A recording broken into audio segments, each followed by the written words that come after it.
Did you know that a system created over 200 years ago still decides who becomes President of the United States?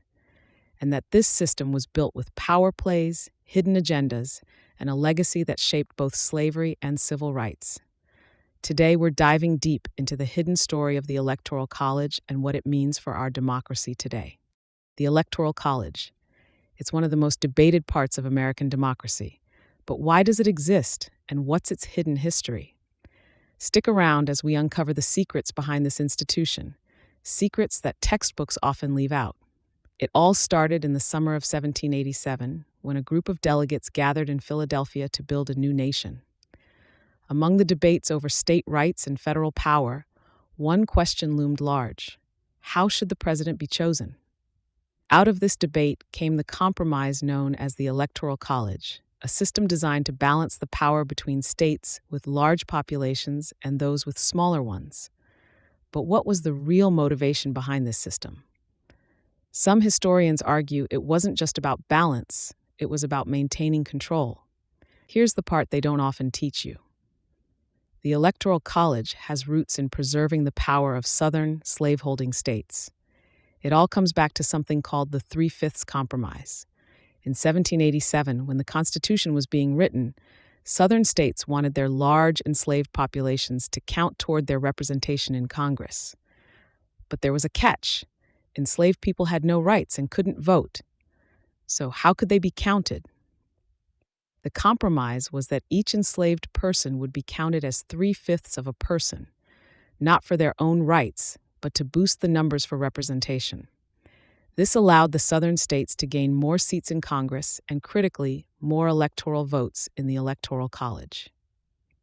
Think of it this way. Even though enslaved people couldn't vote, their numbers were used to give Southern states more power when choosing the president. This meant that candidates who wanted to win the presidency had to pay attention to the interests of these slave-holding states. Even after slavery ended, the Electoral College continued to play a role in maintaining political power in the South during the Jim Crow era. With Black Americans disenfranchised through poll taxes, literacy tests, and violent intimidation, Southern states retained their electoral power while effectively silencing millions of voters. This meant that, for decades, the voices of many Black Americans went unheard, but the power their numbers represented in the Electoral College remained. Now, let's fast forward to today. The structure of the Electoral College means that not all votes are treated equally. It's not about the total number of votes a candidate gets across the country. It's about where those votes come from. In many states, the Electoral College uses a winner-takes-all system. This means if you live in a state that consistently votes a certain way, like a deep red state or a solidly blue state, your vote may feel like it doesn't count. For example, if you're a Democrat in a state that always votes Republican, or a Republican in a state that always votes Democrat, the majority in your state will likely decide where all the electoral votes go. Even if millions of people vote the other way, those votes won't change the outcome in that state. This is why you often hear so much about swing states like Florida, Pennsylvania, and Michigan. These are the states where the outcome is less certain and where campaigns spend most of their time and resources. In those places, every vote can make a difference. But in many other states, voters can feel like they're just spectators in the election, even though their vote technically counts the same. It's one of the reasons why debates about changing or abolishing the Electoral College have become so intense in recent years. Today, the Electoral College remains a controversial system. Its defenders argue that it protects smaller states and ensures a balance of power. But critics say it's outdated and gives too much power to a few swing states, leaving millions of voters feeling like their voices don't matter.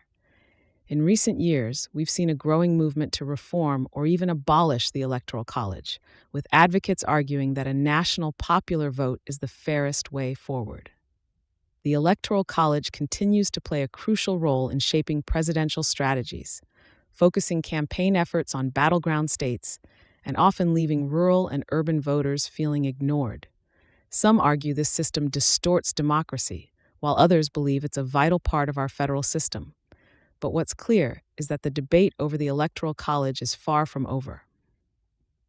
The story of the Electoral College is complex, a mix of compromise, control, and a history that echoes into today's political struggles. What do you think? Should the Electoral College remain, or is it time for a change? Drop your thoughts in the comments, and don't forget to subscribe for more stories behind the headlines.